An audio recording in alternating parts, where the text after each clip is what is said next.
Without further delay, though, let's get to talking some New York Knickerbockers basketball. We're looking at their offseason, talking a little bit about this season and whether the view of it has changed after they flamed out unceremoniously against the Atlanta Hawks in round one. Free agency targets. We're talking a whole bunch of stuff. RJ Barrett's development, Mitchell Robinson, Julius Randle.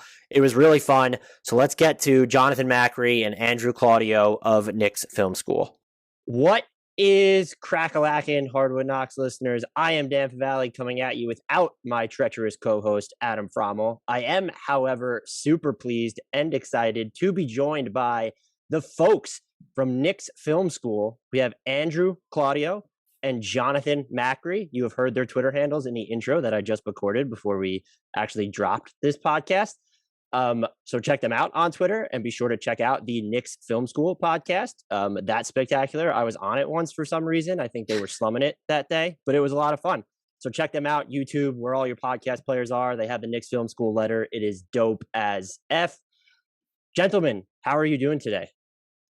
John, you go first, because this is actually pretty funny. I got top billing on this, and John is like the face of the Knicks Film School podcast. So I go alphabetical order. I have fair. Notes here. So Andrew's been coming for the throne for a while. I know it's part of his grand master plan. Listen, you are Stringer Bell. I am Marlowe, and that is a reference you don't know about because you've never seen The Wire. I know enough. I've read enough Bill Simmons columns over the years to get the reference. Mm-hmm. I'm well. I'm enjoying the off season. It's weird that we're recording this on lottery night. It's very strange for me to sit here and be like, I don't really care what happens.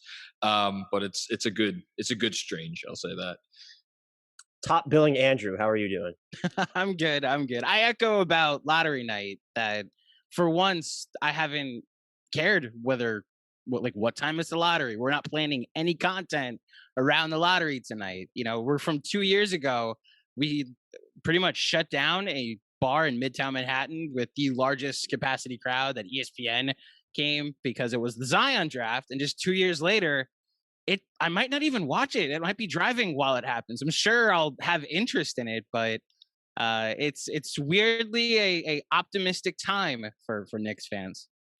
Among the 3 to 7 listeners we have, I think 2 of them do know that I am like a deadingly disenchanted Knicks fan is how I classified myself. I do cover the league at large for a living, but it's nice to not have any sort of emotional investment in what happens because I like to root for chaos. But when the Knicks are involved, like, yeah, you want them to get Luka, you want them to get Zion, and there's a part of you that dies inside a little bit each time when they don't. So I'm still gonna watch because I have to, and also it's fun, and I'm ready for like the scenarios of 1-4, 2 teams having like 2 of the top 4 picks maybe. But I'm with you too. It's exciting that they're not in the lottery, but you know, I feel like there are still so many questions about their future, despite them like really blowing expectations out of the water. Where for me personally, I don't know how you guys feel about this, the Cinderella-ness of this past season has kind of faded for me, where I think they are in a much better position. And it feels like there was this real cultural shift, but I'm also not fully confident that they're going to keep bringing this thing in the right direction. And I'm just curious as to where you two stand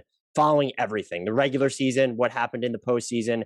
Did that, the way they flamed out against the Hawks, the way that Julius Randle played, did that change the way you feel at all about either 1 this season or 2, their outlook?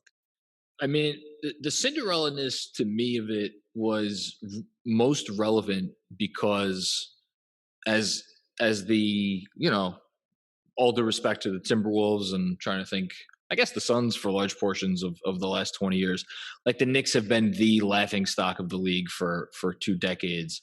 And that level of stink takes many a shower to wash off.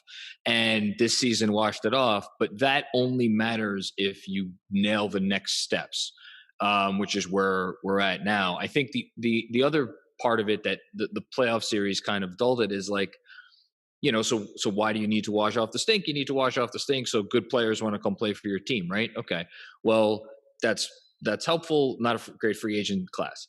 Then you turn to Julius Randle because he's the one player that I think emerged this season as like, okay, maybe we already have that really good player. And then he went out and over the course of 5 games against the Hawks, didn't look so hot. So I think like it hasn't washed off for me yet, but there's definitely a possibility that I'm sitting here. What is it? It's end of June, like 2 months from now, and like depending on what they do in free agency, depending on if they make any big trades, it might be like not that last season has like disappeared, but that the long term ramifications are maybe more muted than we felt they would be while it was happening. Probably the best way I could say it. So I'm similar to John in that I'm curious what they do next, and that will determine how special this season was, how much of a change there actually was, and how permanent that change is. I just look at what the Hawks have done over the past 2 rounds, and I feel personally much better that we got a game in against them. At a certain point, you have to accept that what the Hawks have built is actually a model that, you're like a good off season away and a few correct draft choices away. And if you look at some of the other teams with their questions, the Mavericks, the Sixers, like I would rather have the Knicks problems of acquiring stars than we have a guy on a max contract already that we don't know what to do with at the moment. So the Knicks and their flexibility, forever, all I've ever wanted them to be, and John, this has been one of your calling cards since the beginning. We just want them to be normal. We don't need them to be like extraordinary at first. Just have a season where you're normal. And with the lowest possible payroll, they were the 4th seed in the Eastern Conference. So now you become this free agent destination just because you're normal. And I think that'll stem from the success they had this season and who will want to be part of that success going forward. I agree with everything you said, except I'd probably rather still have Dallas's and the Sixers problems. I'd just rather have Joel Embiid or Luka Doncic on my team. Fair, but that's not a problem is what I'm saying. But like the Knicks, with the questions you still have to answer, the Knicks at least have the flexibility that they don't have like a glaring problem that you don't know the solution to. With the Knicks, there are options, whereas your options are limited when you have a limited health, and I have no idea what to call Ben Simmons' problem right now. Like, I don't know how to fix those problems just yet, other than prayer, No, but I mean, I get what you're saying then, and I'm kind of with you because, maybe I should say, despite what we've seen this postseason, it's still a superstars league. Actually, no, it's not. Despite what we've seen, Trae Young has revealed himself to be a superstar. Giannis, for all of his faults, is still the 2-time reigning MVP.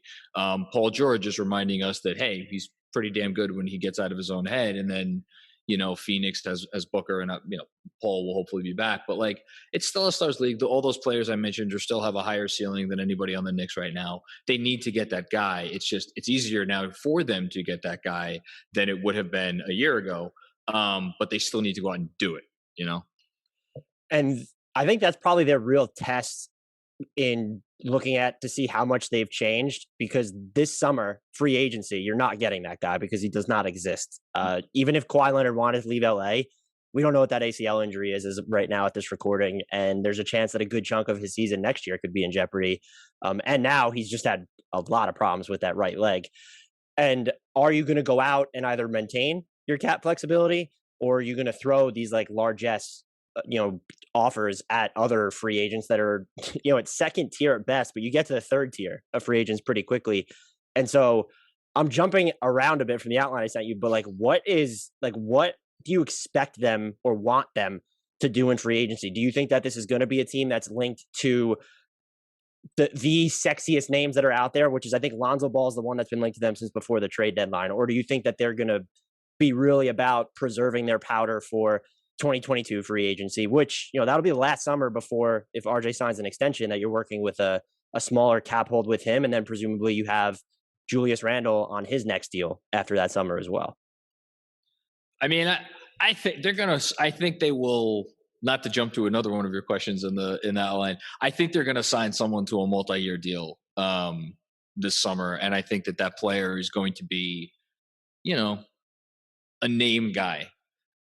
What is a name? Like, there are names that are out there. If you're like, here's the thing. There are so many different ways I could see them coming out of the summer improved in a way that I find palatable, and several of those ways have nothing to do with one another. For instance, is there a world where if they got, you know, Kyle Lowry and DeMar DeRozan, right, to both accept, let's say, fair deals, let's say 2-year deals, right, and maybe a little bit more money than you'd like to pay, and you could at least talk yourself into, okay, we got 2 more shot creators on the roster, including one of them in a position that we desperately need. You know, we can maybe screw around and talk ourselves into getting top 4 again next year, and putting a scare into somebody. And then that being a step towards, like, okay, you know, when the next person requests a trade, we're more appealing for them to maybe want to come here and think that they're like the missing piece. Yeah, I could talk myself into that. I could also just, again, I'm getting ahead of myself. I could also talk myself into Lonzo Ball, despite the fact that I think Lonzo Ball is the very definition of like a quite nice player. He's a good, solid basketball player, right? Is he going to change anything for this franchise? Absolutely not. But he's young. He could do some stuff. Maybe he could get better. Is that a sexy move in my mind? No. You know, Josh Hart is another name that, like, you know, he's got the CAA connection, the whole thing. Like, there are different ways that they could go. I just think it's really important for them to not, and I've been saying this for years, well before this season, don't sign any contracts that box you in. You know, don't be the next person to sign. Not that there is really necessarily a Kemba Walker contract to be signed this offseason, or an Al Horford contract, or like some of these terrible deals we've seen signed. Like, don't sign that deal. As long as you don't sign that deal, I could live with famous last words. I could live with almost anything else that they did. One thing that I think we've preached a lot on our pod is just like, whoever you sign, if it's not like a Lowry or a DeRozan or someone that you know is here for like a win now temporary thing, is like in Lonzo's case, as long as the contract is tradable, then I can't really argue that it's a bad contract. It's the reports out there of like 4 for $100 that were ridiculous, that would be a bad move. And this might just be from going, I mean, Dan, you're a Knicks fan, so you'll understand this, but also as a Mets fan, I understand what incompetence looks like.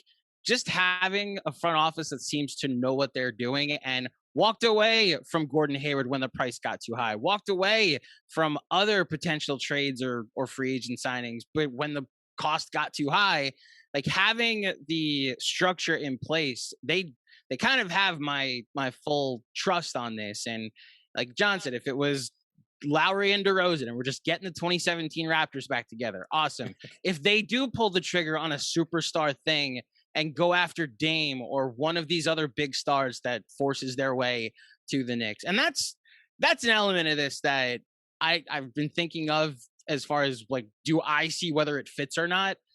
Like the Heat had no cap space and no ways to acquire a star, and Jimmy Butler just found his way to the Miami Heat.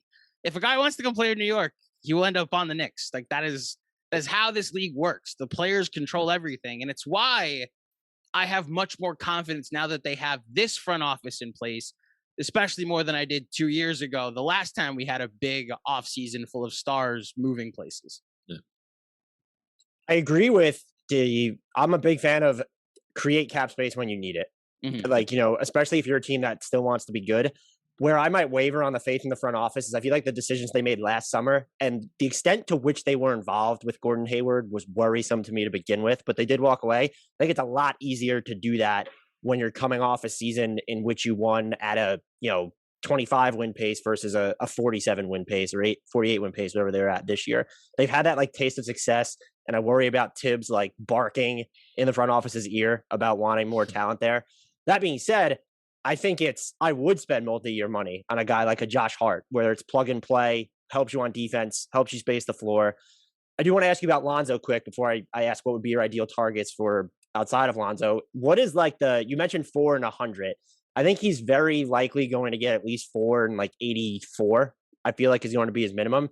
Is that money you're willing to give him, knowing what you know? I think he's become more plug and play on offense than people give him credit for.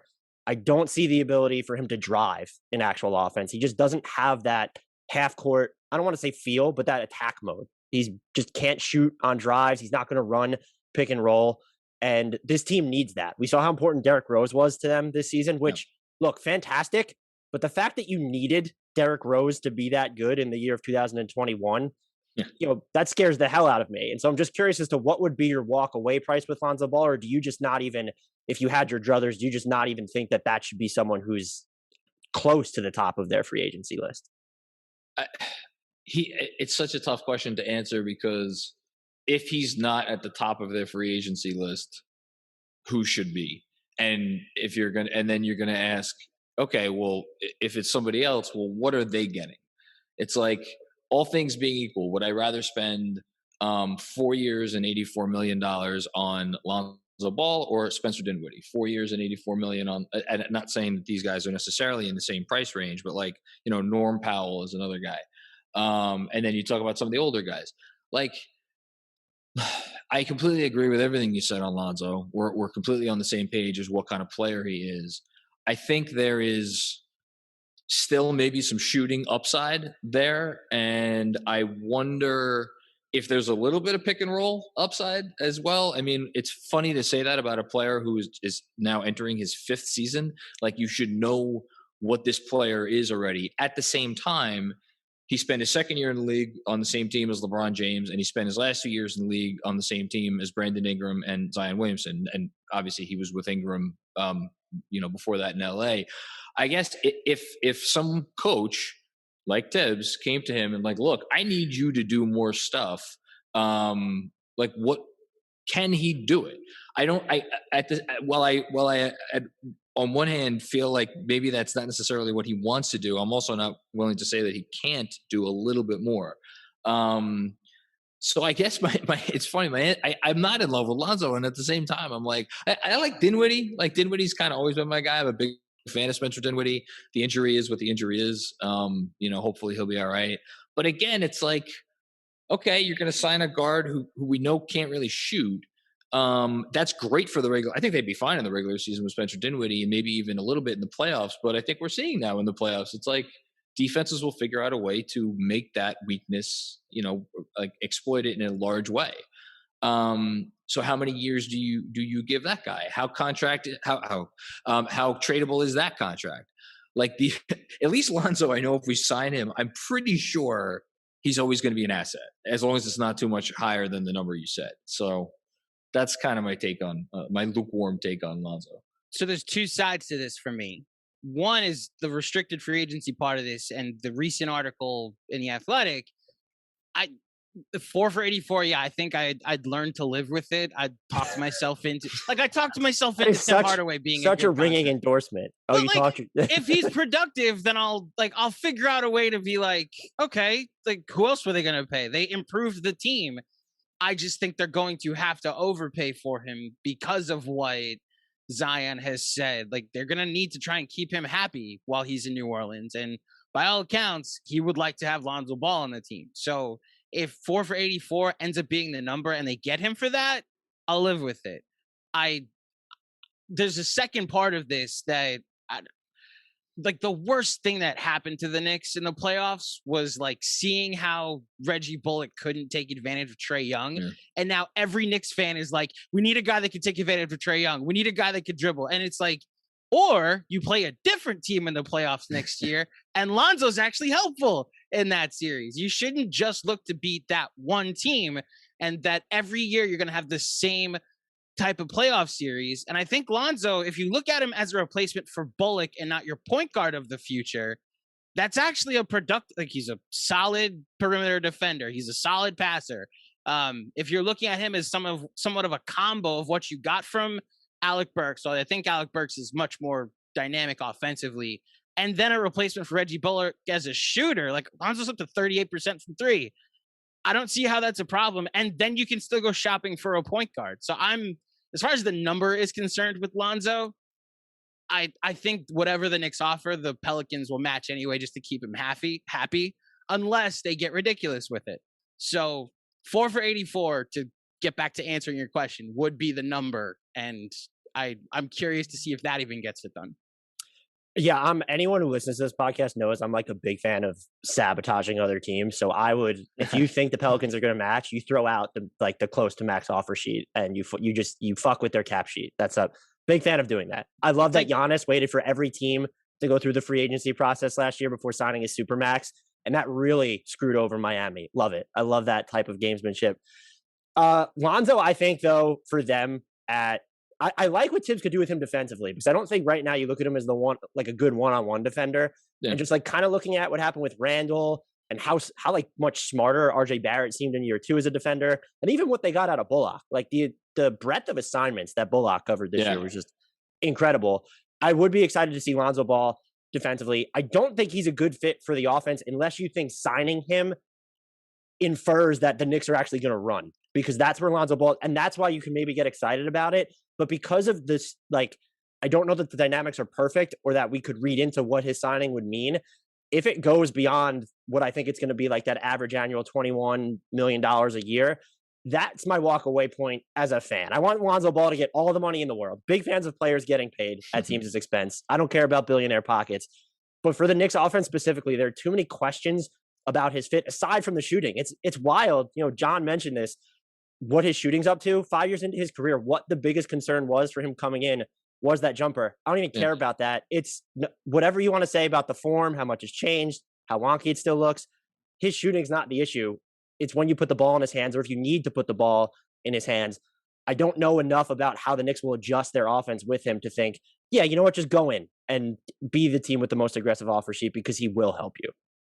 I also want to see if they do sign, if he's the guy, like, he's a really smart basketball player. He's a smart cutter. He finds cutters. Like, that's a nice thing. Like, you have RJ Barrett already.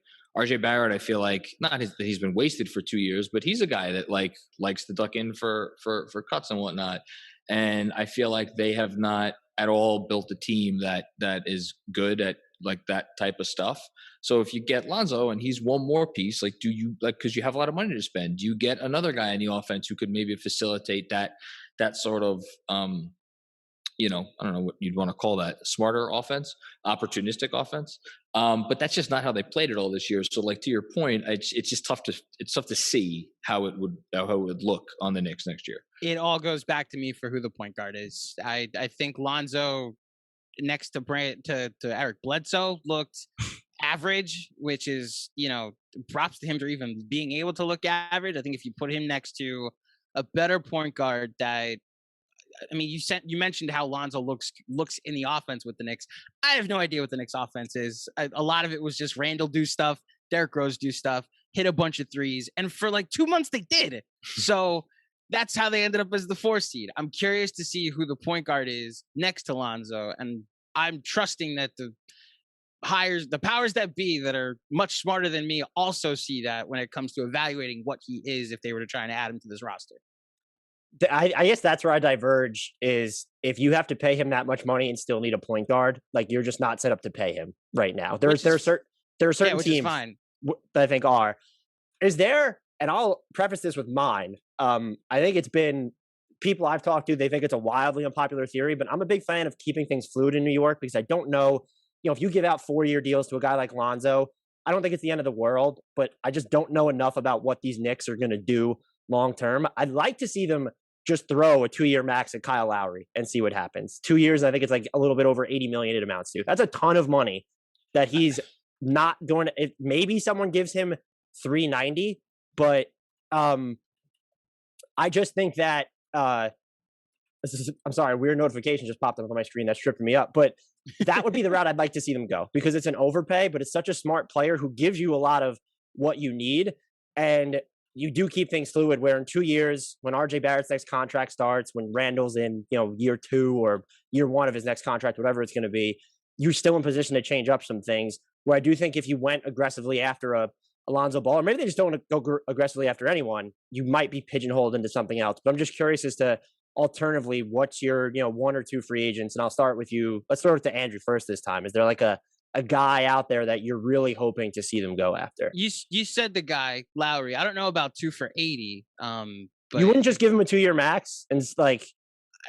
then that's your move, though, because then what else are you doing to improve the team? Like, the roster you want is not one that just is going to be the 4 seed. You want to be able to see a path for this team to get better. There's also, and this is where him getting 2 for like 60, 2 for 50 even would be the path, because you'd like to think that like RJ Barrett's going to take a step, Emmanuel Quickly's going to take a step. You want, like, the perfect scenario for me is Derrick Rose comes back, Luka Vildoza is the real deal, and then Quickly takes more of a more prominent role in the offense. I have no idea if Tibbs would ever trust the keys to the car to a 22-year-old like that, but if are you, is that what you're thinking Lowry will command, like 2 for 80 over 2 years, or is that what you think the Knicks should do? I think try and for him to go to a sure team that here. I think for him to go to a team that's a fringe contender, not an actual contender. I think that's the type, like, you need to blow other. If it doesn't take that much, no, don't give it. But if if he prefers the Heat or sign and trade with the Sixers, and there are probably going to be teams that are dangling the 3rd year, which is, I guess, at a lower average annual value, is fine. But like, then you're in the process of, if they're offering, let's say 3 and 75 or 3 and 80, because I do think that he could get to, I think he's going to take at least 20 million a year. You then have to blow those offers out of the water. And I'd rather deal with a 2-year max cap hit if I'm the Knicks than like a 3-year one at 25 or more $1 million.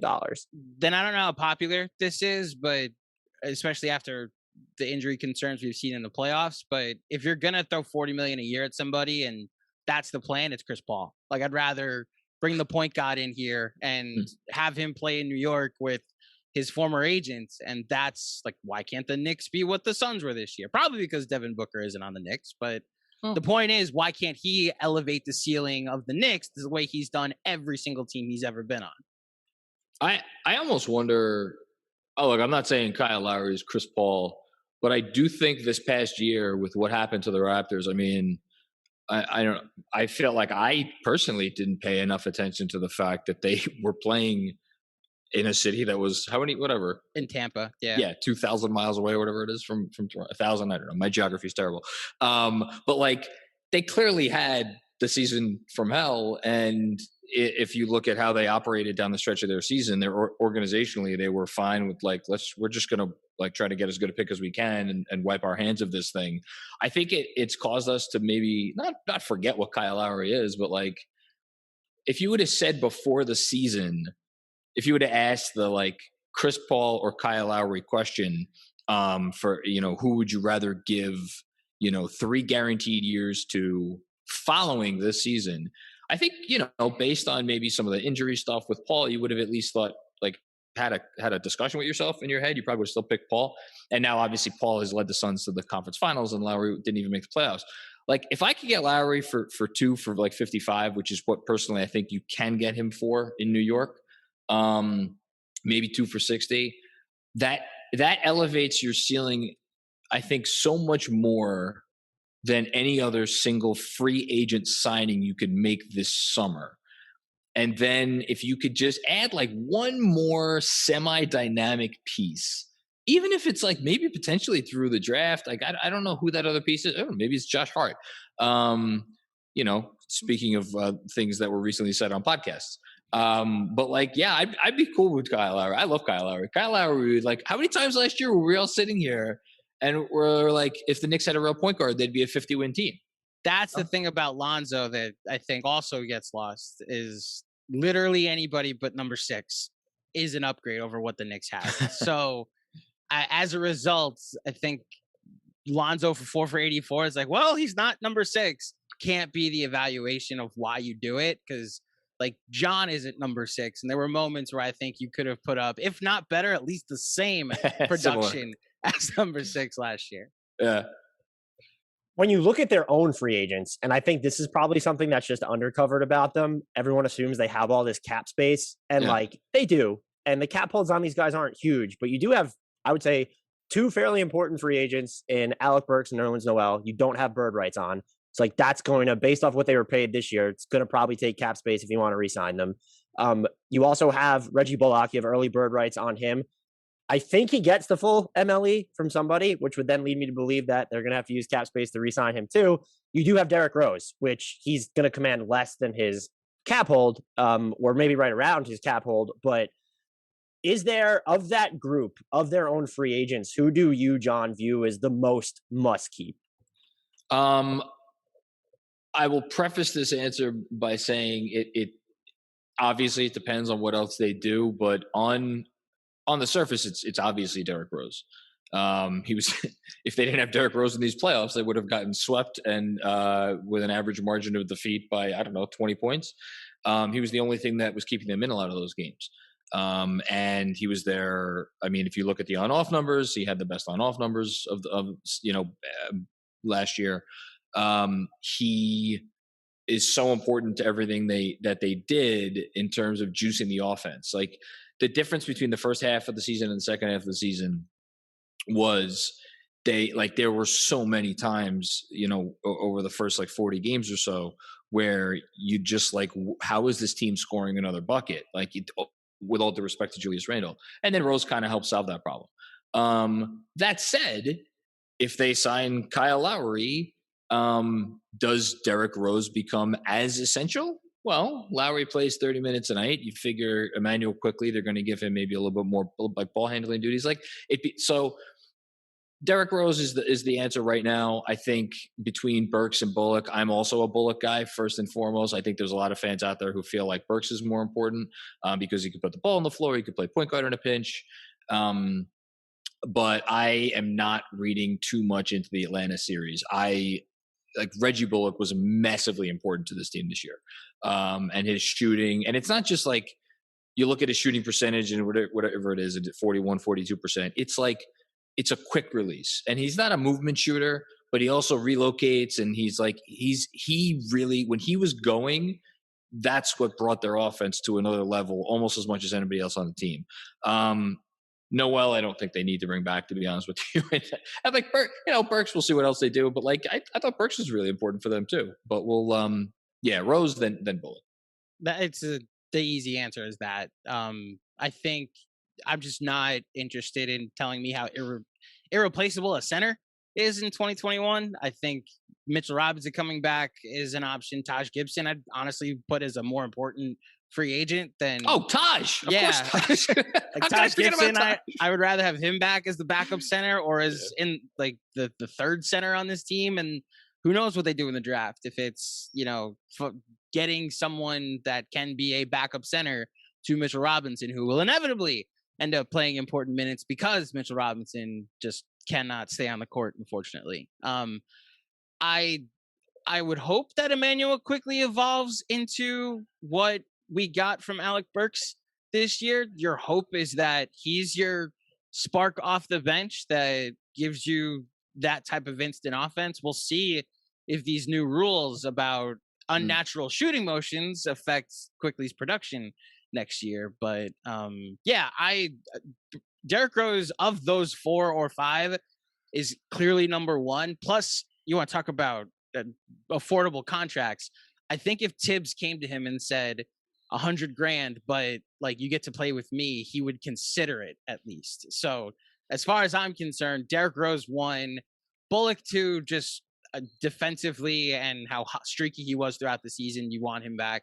And then the other part of Noel is, and this might just be wishful thinking from me, I would like to see Obi Toppin play some minutes at the 5. So that's another person that can replace Nerlens Noel in the rotation as far as options for the Knicks going forward.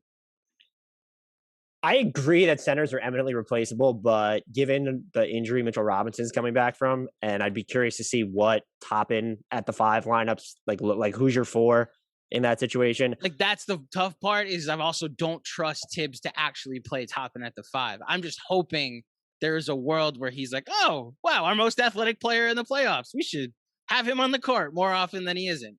Yeah, I mean, look, he played night and day. When you look the last, few weeks, months of the season, he just looked like a player who understood how to play in the NBA. Yeah. So I hope he gets more minutes for them. I just had a point guard with him. He finally had a point guard with him, I don't view Noel as the most important free agent. I want to make it clear. I just think he's a little bit more important, especially because, one, the Mitchell Robinson injury. And we did at least see, Mitchell Robinson's foul rate was down a lot this year before he got injured. Yeah. So that does concern me. Mine's actually Bullock is the most important free agent to me because I view him as a fit for whatever iteration of this team comes next. And you guys already mentioned with the defense. And the thing that about his shooting, and there was kind of like a turn towards the middle of the year where like the volume just went through the roof. And I think that's important for a team that I think needed to shoot more threes. And I also don't want to be in a position. And again, this all depends on if you don't re-sign Bullock, you made other moves. But like if that move is Lonzo and Bullock as part of the collateral damage, all of a sudden it's RJ Barrett like has to cover like probably the toughest wing defensive assignments on a more consistent basis, which would worry me. So I just view everything he did as so important. And I think he's like the one guy that of their main guys that I think they need to bring back the most. Well, I'm shocked, Dan, that you didn't mention another potential free agent. That's technically. Look, I know my thoughts on Frank Ntilikina are not shared on this 3-person group, let alone the rest of the Knicks or NBA like intelligentsia. I will say if Frank Ntilikina is good enough defensively to where you want to put him in after not playing for most of the game on Trae Young, and then just be, if you need him in that situation, and I'm not going to blame him for that gaffe because he played like 3 seconds in the first half or whatever it was, something stupid like that. Mm-hmm. Maybe he should have been in the rotation. I do think there was just some politics at play because a certain somebody was fired as his agent back in the day. I would love to see Frank Ntilikina be back. I want to see him somewhere where he could play. But so he's number 1 in my heart, but I think functionally Reggie Bullock is their most important free agent. And I think Alec Burks is probably number 2 for me for other reasons. Just he put the ball on the floor. He made some like really big shots down the stretch of close games this year. He was their most important fourth quarter player this season. If you take into account everything he did from game 1 to even, game 1 of the regular season, then game 1 of the playoffs, which was his only good playoff game. But like, again, they wouldn't have been in that game without Alec Burks. To be clear, I'm not as anti-Frank as I've let on. I do wish going into the playoffs, it was please bench number 6 and it was play anybody else. Like to play Frank, not to go with 8 people. Like I was hoping that the minutes that were dedicated to him would then go to a much smarter, much more productive defender that shot 47% from 3 this year. So like I'm with you on I'm if anything, my hopes for Frank, and we can close out the Frank Ntilikina part of this pod. This is part 1 of 157. Oh, excuse me. I would like to see Frank just go somewhere and play so we can know once and for all if he actually is like if it was just a Knicks thing that he like the Knicks couldn't figure out a way to use him, or if he goes somewhere and it's Trevor Ariza where it's like, oh, he's on a team that is contributing toward winning, I think it's pretty clear, and I will say this is probably the version of the Knicks that came closest to using him this way. Frank Ntilikina's best bet at having success in the NBA is as a 3-and-D wing, essentially. Mm-hmm. Don't put the ball in his hands ever. Ask him to space the floor. Can he get the volume up there on offense? And if he's able to hit threes at that type of clip with higher volume, that's a top 5 NBA player. There was like 3 weeks this year. There was like 3 weeks this year where Derrick Rose was struggling with COVID. Alec Burks missed some time because he was in protocols. Reggie Bullock would miss a game or 2, and Frank got an opportunity and was used the way you just suggested. I would hope that a team would be able to use him that way. Plus, we're about to see him go dominate the Olympics like we did the last time we had an international tournament, and the Knicks will somehow get laughed at because Frank Ntilikina looked productive somewhere else. I was laughing at them when he was playing well with the national team the last time. Well, back then it was laughing at Steve Mills and Scott Perry and all of them. So yeah, it was a little bit better. Look, at least they can cite patriotism for benching him in those big moments this year. There you go. That's what we want. Is the Knicks don't play international players. That's definitely exactly where this has all been going. I'll loop these two together since we are pressed for time. Randle can sign an extension this year.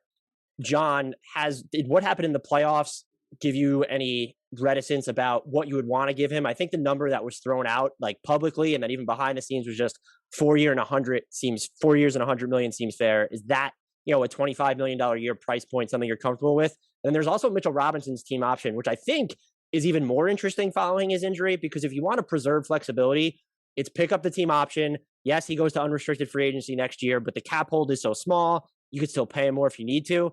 At the same time, centers are cheaper to begin with, and he's coming off an injury. There might be, and I'm not trying to, deflate his price point on his behalf, but from the team's perspective, he might be willing to take long-term security at a cheaper rate now as a restricted free agent coming off this fractured right foot.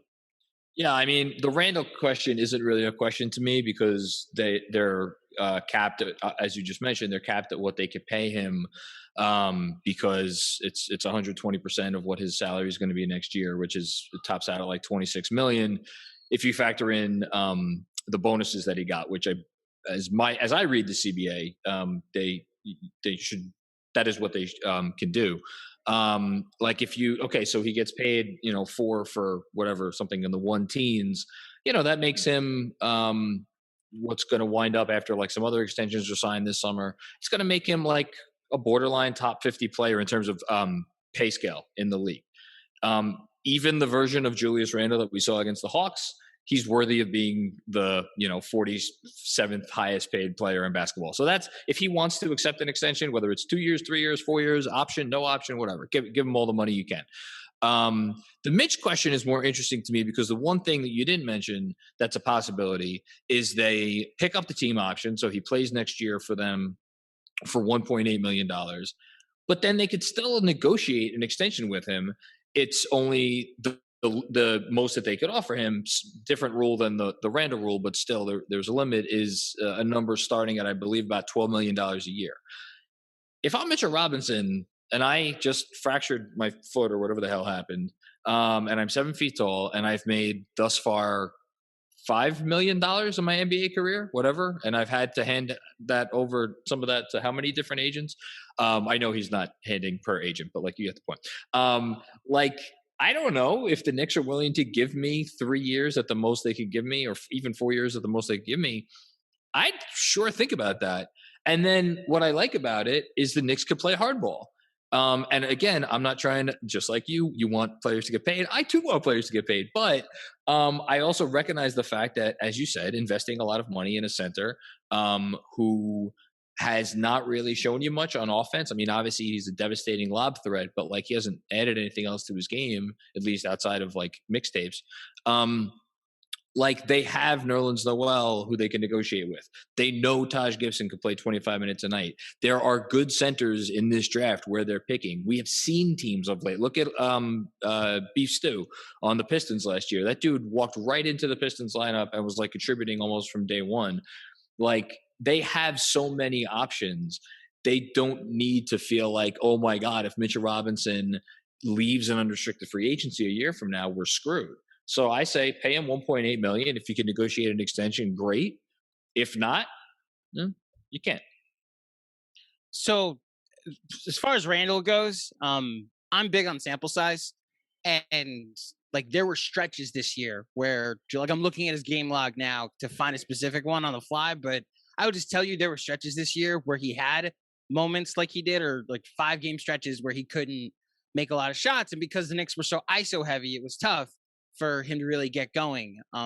I do not, my thoughts on him just haven't changed because of 5 games. That's just how I operate. The much larger sample size of the regular season tell me that this is a guy getting better. This is a guy that likes to work on himself, work on his game. And my trust is more that the Knicks see that and will look to find better pieces around him that complement him, will help him get better that way. If he will take the extension that we talked about, I absolutely give it to him. I don't think he will, which is, a bigger conversation. Mitchell Robinson, John said everything I would have said. I think having him come back and then talking to him about an extension is the option. Having that value at $1.8 million is, I think, one of the more valuable contracts in the NBA if he stays healthy, which it just takes 1 season for him to stay healthy. And then all of a sudden you have like one of the better defensive, like Mitch isn't like Rudy Gobert, which that's a duh, but like, it's not the type, but it's not like he's like just a rim protector. He's a guy that can get out on the wing. Like, right. Riddle me this, Batman. Would the Jazz have rather had Rudy Gobert down the stretch or a healthy Mitchell Robinson while the Clippers were playing 3-point shootout? Okay, we're playing a 3-point contest down the stretch of the second half of that game. There's your hot take. That's pretty hot. And I think it's a bad one. what My happens thing in the is, second you look half at that if Mitchell Jazz. Robinson is able to guard their wing like he has most of his The career? problem is that the Jazz wings can't guard the wings, and Yeah. that was the bigger issue in the Clippers series. So if you But had, they if were you had targeting Mitch, him in Game 6, though, is my point. but if you had Mitch, there still would have just been ways around it because the Jazz wing defensive talent, there's a talent drain there, and unless you're going to go bully ball like in one-on-one situations, whether it's Mitch, whether it's Rudy Gobert, like any big man who wasn't like an actual wing would have been a liability. Even if you had a wing, even if you had like a lockdown wing in that scenario, Utah was vulnerable at enough points on the perimeter. There would have just been more holes there. And so I feel like you're Mr. Big sample size over Go here ahead, is reading a lot into a small sample size performance. But I asked about the 1 game sample size performance. That's all. I'm not saying over an 82 game season, would you rather have the defensive player of the year or Mitchell Robinson? This was more a credit to what Mitchell Robinson can give you in that it's not just rim protection as everybody applies to centers. This is a guy that can cover a lot of ground from corner to corner because I've seen it. His only issue is health. He's gotten his fouls down. The pick and roll that killed them in the playoffs because they couldn't stop it. Imagine Mitchell Robinson stepping in against Trae Young and Clint Capella. I think if you get one healthy season out of Mitchell Robinson, it's going to be a positive more than a negative. I think you might have just turned me against Mitchell Robinson by the Rudy. Mitchell Robinson, there was like more controlled anarchy to his game this year, which I really like. It was just that more under control. Moving on quickly, since we are pressed for time. I think this was last year. I think the national discourse was Mitchell Robinson's the most important Knicks prospect. Yeah. Now it's shifted to Julius Randle's the single most important player in the organization. I think part of that is also a lot of people probably expected this year's draft pick to be the single most important part of the organization. Yeah. My stance is I think RJ Barrett is the single most important player to this organization because he is, I think what we've seen from Randle, second team All NBA, that is Randle at his peak. That is Randle at his peak. We still don't necessarily know what RJ can become. And what he showed defensively this year, and I know his shooting improved, I think I mentioned this on your part. I marveled at just what he was doing. It was on the ball, but just like the reads he was making away from the ball too. How do you guys view him and his ceiling long term? Have you seen enough from him where you think that he deserves or will get more initiation responsibility or hit more of like those unassisted jumpers? Andrew's laughing at me right now. No. Do you know the history of one Jonathan Macri and RJ Barrett? Well, I could say it briefly if you want. Go ahead. I'm not privy to it. Okay, go ahead. John. Was tell on yourself. We recorded a mailbag pod. It was either 6 games into the year. 6 games into. I want to say it was more like 7 or 8, but whatever it was, RJ had not hit a 3 since the first game of the year, or maybe he was on his second one or the 1 for 21 as opposed to the 0 for 21. 2 different streaks. So in my defense, like he couldn't hit the far side of a barn. He was forcing up a lot of garbage at the rim. And I was asked to rank the Knicks trade assets, and I put him 5th. And I put him after Randle, Toppin, and the next 2 years of and the next 2 years first round draft picks. And then from that point, essentially for the rest of the season, although he kind of slumped a little bit in the middle there for a couple handfuls of games, and then towards the end, like he was a different player. And if you look at his effective field goal percentage from, I think it was literally from the day that I recorded that pod until the end of the year, and then you factored in his points, his rebounds, and assists, like he was up there with all of like the guys in the league. I completely agree with your take, Dan. I think there is a chance that by the end of next season, we are looking at RJ Barrett and we're saying he's the best player on the Knicks and that it's not close. And that is with all due respect to Julius Randle, who was amazing this year. And I've fought vociferously for, or argued vociferously for, in terms of he should get MVP votes, all NBA, the whole thing. But like RJ is a consistent, like pull up mid-ranger away. Not just that, it's the pull up mid-ranger, and it's like he needs to get 5% better at the rim. Not 10 or 15%, 5% better at the rim. Like 1 or 2 of those shots that he takes every game, like they don't need to go, like he just needs to eliminate those couple of shots every game that just have no chance of going in and that are forced attempts. And guess what? he has said already, or his trainer said in an article that came out a few weeks ago, that that's the plan for him to work on the next 2 summers: is wiggling the lane, getting to the rim, in a place where in a way that he can get up better shots, and then actually hitting more of those shots.